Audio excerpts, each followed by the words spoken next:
Everything you experience in the outer world is nothing but the shadow of your inner state. The events, the people you meet, the circumstances you encounter, they do not come to you by chance, nor do they arrive because of some external force beyond your control. They are mirrors faithfully reflecting what you carry within. If you desire to change the world you live in, you must first change the world within you. The habit that will change your world is the conscious, daily assumption of the inner state you wish to see expressed outwardly. This is not a matter of forcing the world to bend to your will by outer action. It is a matter of seeing clearly that your outer life is only an echo, and the source is always the inner voice, the inner feeling, the inner belief you hold as true. Think of your mind as a projector and the outer world as the screen.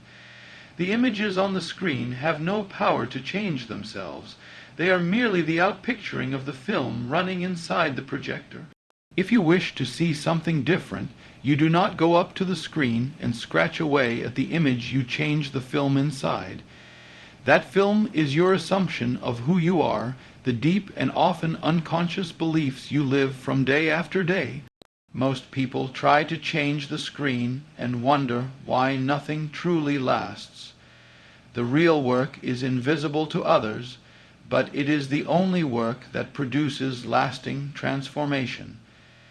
Every reaction you have to life is revealing to you the state you are in. When something upsets you, offends you, or excites you, it is not the event itself, but your own assumption about yourself and your place in the world that is being touched. This is why change begins by observing yourself not with condemnation, but with awareness. You cannot alter what you are unaware of. You must see the current film you are running before you can choose another. Once you become aware, you are no longer a prisoner to the old patterns. You can deliberately plant new seeds. The habit that changes your world is the habit of selecting your inner state consciously. Each morning before you rise and each night before you sleep, you choose the feeling of the wish fulfilled. You step into it inwardly as if it were already real. You let that feeling soak into you until it becomes your natural atmosphere, and then you carry that inner climate into the day, regardless of what the outer world is showing you. This is how the mirror is transformed. If you make this a daily practice, you will begin to notice subtle shifts in your experiences.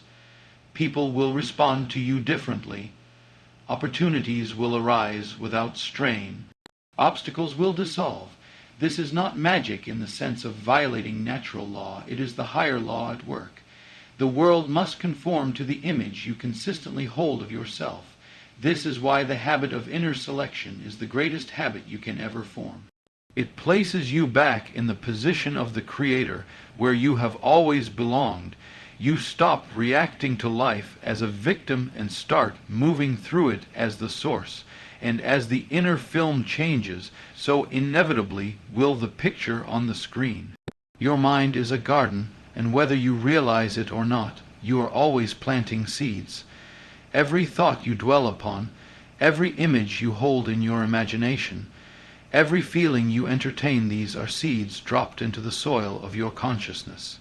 The outer world is simply the harvest of what you have planted over time. If you want a different harvest, you must change the seeds you are sowing. This is why the most powerful habit you can develop is the habit of tending to your inner garden with care and intention. Most people scatter seeds carelessly. They allow fear, doubt, and resentment to occupy their minds, thinking these inner states are harmless so long as they remain unspoken. But the soil of your mind makes no distinction between the seeds you plant. It will give life to whatever is sown, whether it be the seed of joy or the seed of bitterness. This is why life often seems to bring people more of what they do not want. They have been cultivating those very feelings inwardly without realizing they were planting for a future they would later have to live in. To change your world, you must become the deliberate gardener of your own mind. This means being watchful over the thoughts you permit to linger. A stray thought may pass through without harm, but the moment you dwell on it, you are watering it. And whatever you water will grow. The habit, then, is to consciously dwell upon the kind of thoughts and feelings that match the life you wish to experience. If you desire abundance, you must think and feel abundance. If you seek love, you must entertain the feeling of being loved. You cannot plant thorns and expect roses to bloom. This requires vigilance, not strain.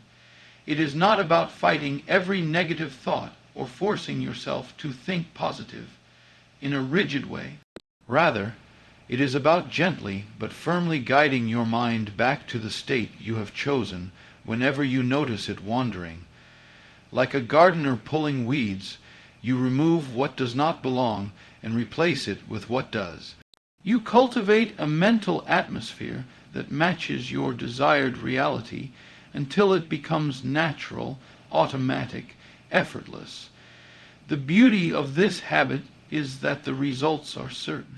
Just as a seed planted in good soil and given proper care will unfailingly grow, the thoughts and feelings you nurture will, in time, show themselves in your life. The world cannot help but reflect the inner state you consistently dwell in. This is not a matter of luck or chance, it is law. So each day, before the rush of the world begins to pull at you, take time to choose the seeds you will plant. Decide what you will dwell upon, what images you will allow to take root, what feelings you will carry.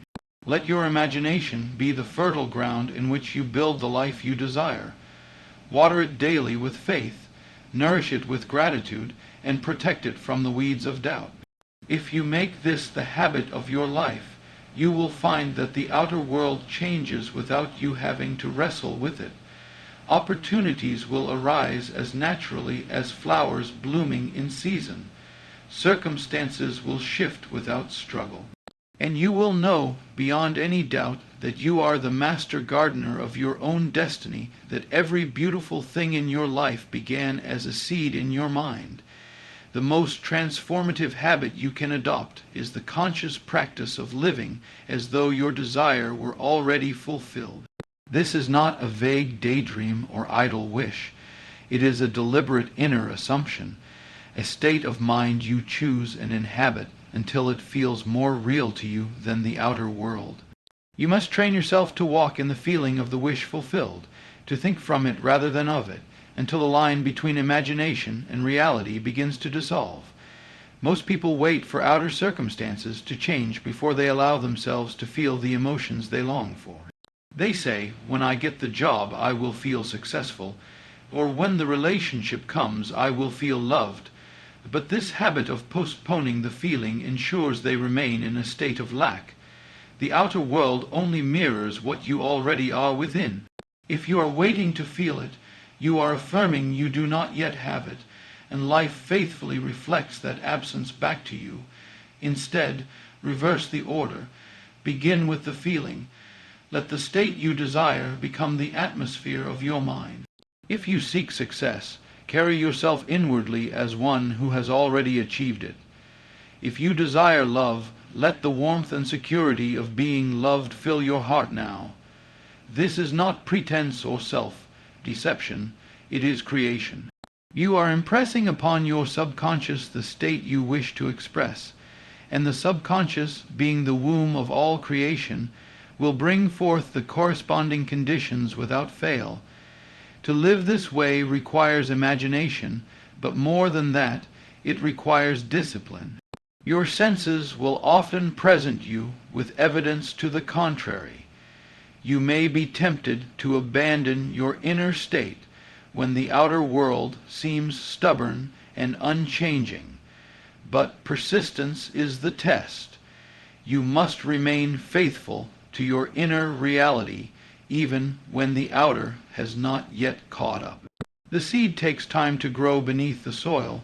You would not dig it up to check its progress.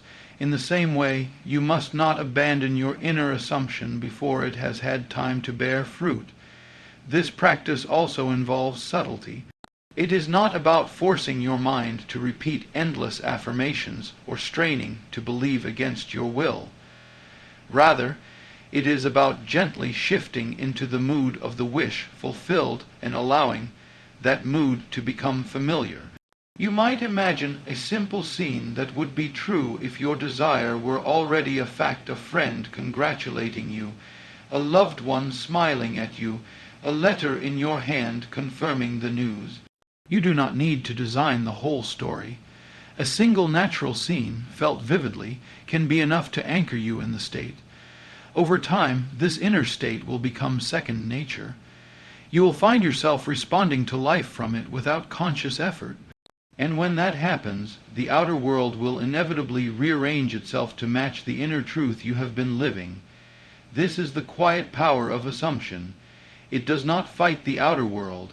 It transforms it from within.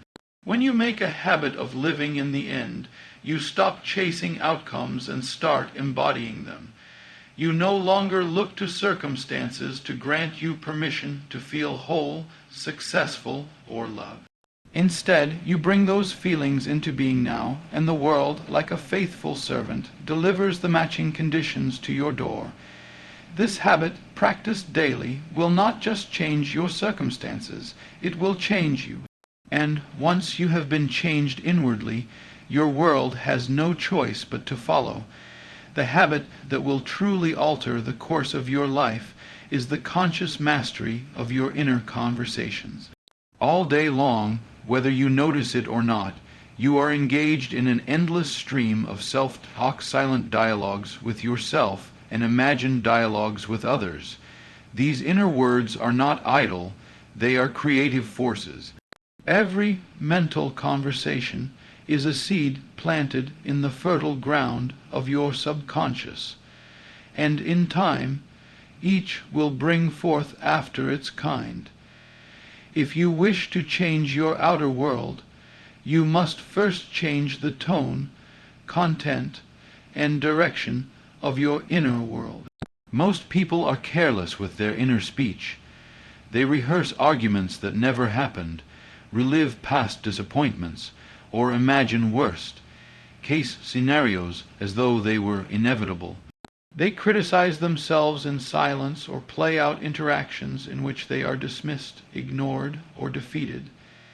They believe these mental exchanges are harmless, simply thinking, but in truth, they are aligning themselves with states of being they do not desire.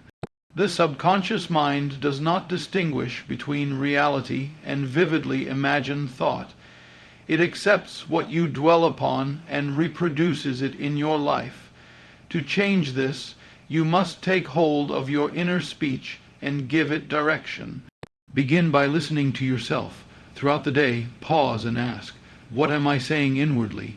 Am I agreeing with the life I want, or am I contradicting it? You may be surprised to discover how often your inner words undermine your outer desires. Awareness is the first step, for you cannot change what you are unwilling to see. Once you are aware, replace unproductive inner dialogue with words that affirm and support the state you wish to occupy. If you are seeking success, imagine conversations where others acknowledge your achievement. Hear the tone of their voice. Feel the pride and satisfaction in your own responses. If you desire reconciliation with someone, imagine them speaking to you warmly, kindly, with understanding in their voice. Let these imagined dialogues feel as real, if not more real, than any outer conversation. Your goal is not to force them into being, but to dwell in them so naturally that they become your default mental climate. This practice requires consistency. It is not enough to think positively for a few minutes a day while allowing hours of unconscious negative chatter to go unchecked. Your dominant inner conversations, the ones you return to without effort, are the ones that shape your reality. You must therefore cultivate a gentle vigilance, redirecting your thoughts whenever they stray into undesired territory. At first, this may feel like constant effort, but over time, the new pattern will take root, and your mind will gravitate toward it naturally. Do not underestimate the subtlety of this habit. The change it produces is quiet yet profound. Your outer world may seem unchanged at first, but beneath the surface, the conditions are rearranging themselves in response to your new mental climate. People will begin to speak to you differently, opportunities will present themselves, and circumstances will align in ways you could not have predicted. All of this flows from the simple yet powerful act of aligning your inner speech with your desired reality. Your inner world is a workshop, and every conversation you hold there is a blueprint. If you speak to yourself as one who is already successful, loved, healthy, or at peace, you are laying the foundation for that state to appear in your life. The habit of mastering your inner speech frees you from being a victim of random thoughts and makes you the deliberate author of your experience. With time, you will realize that your inner words are the most important words you will ever speak, for they are the ones that decide the course of your life. Another habit that has the power to transform your life is the deliberate practice of assuming the feeling of the wish fulfilled. This is more than mere visualization or daydreaming. It is the conscious decision to inhabit, here and now, the emotional state you would naturally feel if your desire were already accomplished. Most people wait for circumstances to change before they allow themselves to feel happy, secure, or confident. But the creative process works in the opposite direction. Feeling precedes form. You do not wait to receive in order to feel. You feel first, and the outer world rearranges itself to match the inner state you have chosen. The challenge is that most live reactively. They let external events dictate their mood and emotional state. If something goes well, they feel good. If something appears to go wrong, they feel bad. They are like ships tossed on a restless sea, dependent on the weather to determine their course. The habit of assuming the feeling of the wish fulfilled shifts this entirely. It asks you to choose your state deliberately, independent of the facts that presently surround you. You recognize that the world you experience is a reflection of your inner condition, and therefore, by controlling the inner, you ultimately control the outer. To practice this, you must first clarify your desire. Be specific in knowing what you want, but do not obsess over the how. Once you are clear, imagine not in a vague or distant way, but vividly in first person, as though it were happening right now. If your desire is to own a home, feel the weight of the key in your hand, the texture of the door handle, the scent of the rooms.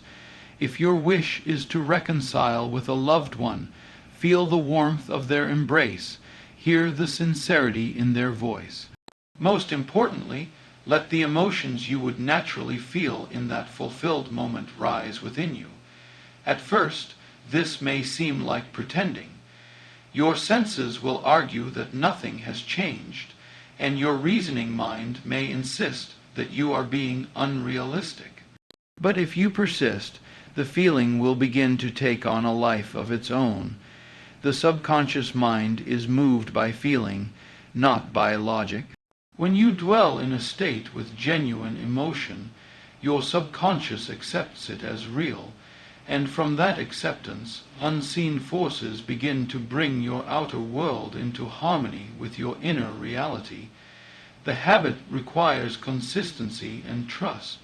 You must return to the feeling repeatedly, especially when outer facts appear contrary to your desire.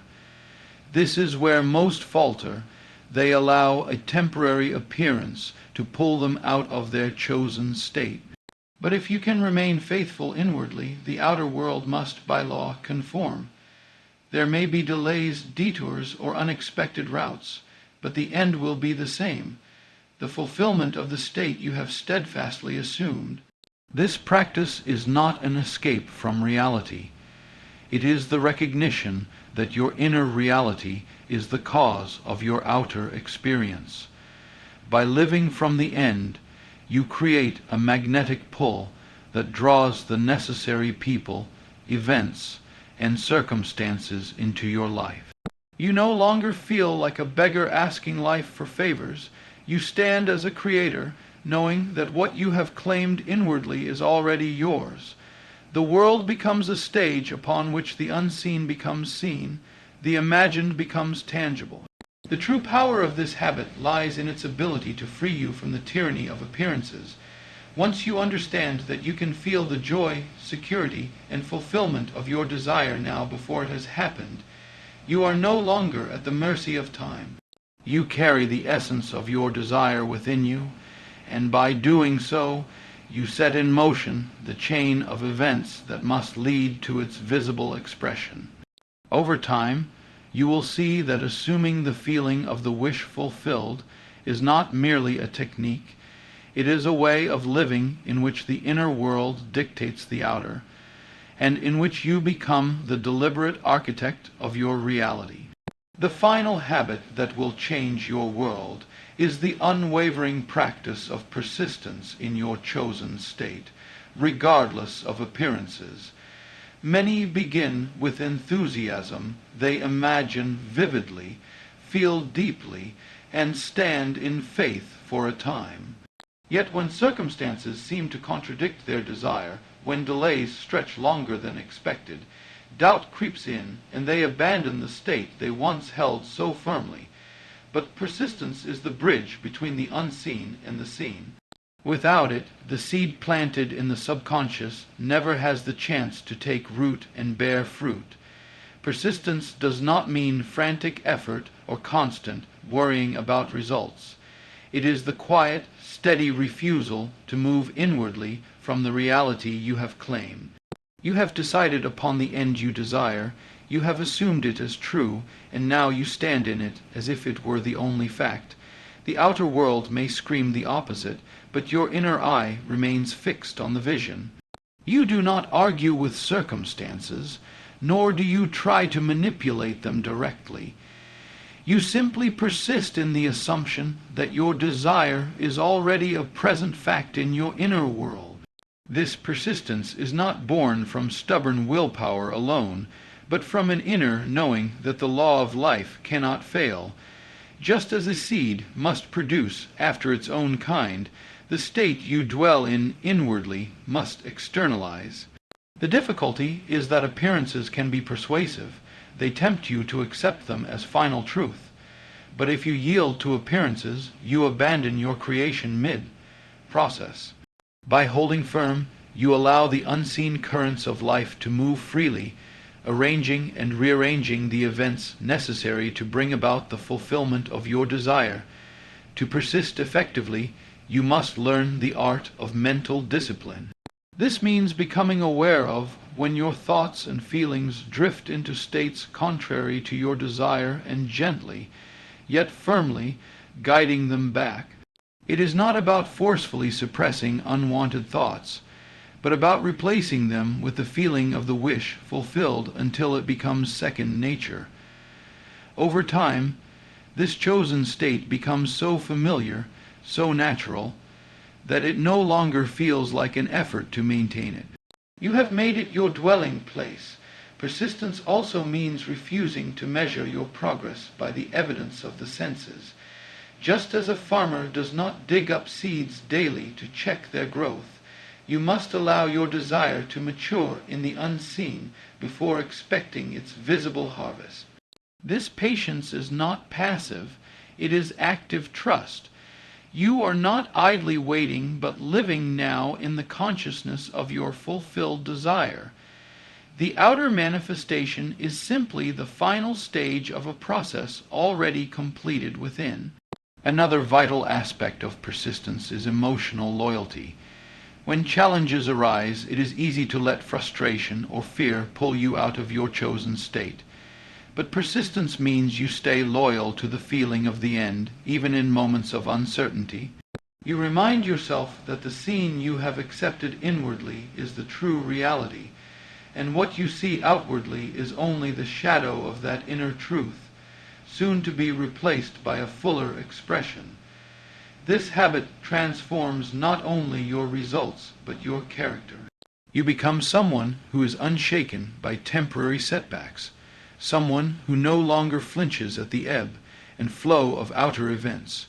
You walk with the quiet confidence of one who knows the outcome is inevitable because it has already been claimed in the inner world. Over time, this persistence becomes less of a conscious effort and more of a natural way of being a calm, steady assurance that what you have accepted within must be expressed without. When persistence becomes your way of life, no desire is beyond reach, no goal too distant. You understand that time is not your enemy but your ally, serving only to bring into visible form what you have held steadfastly in imagination. And when the fulfillment comes, as it surely will, you will see that it was not luck, not chance, but the quiet, consistent persistence in your chosen state that changed your world.